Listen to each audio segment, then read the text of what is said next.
கிறிஸ்துவுக்குள் அன்பானவர்களே, இந்த நாளிலும் தியானத்துக்காக எடுத்துக்கொண்ட வார்த்தை கர்த்தரால் பாராட்டப்பட்ட ஜெபம் அல்லது கர்த்தரால் ஏற்றுக்கொள்ளப்பட்ட ஜெபம்.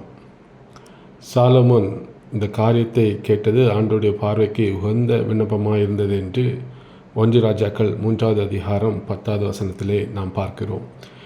சாலமோனின் வேண்டுகோள் கர்த்தருக்கு பிரியமாக இருந்தது. அவர் கேட்டது நமக்கெல்லாம் தெரியும். ஞானம், அறிவு மற்றும் புரிந்து கொள்ளுதல் ஆகியவற்றின் பெரும் ஒரு தேவையை சாலமோன் அறிந்திருந்தார். அவருடைய பணிக்கு என்னென்ன தேவை என்பதை அறிந்து அவர் தனக்கான செல்வத்தையோ ஒரு புகழையோ அதிகாரத்தையோ கேட்காமல் ஆண்டவரிடம் ஞானத்தை கேட்கிறார்.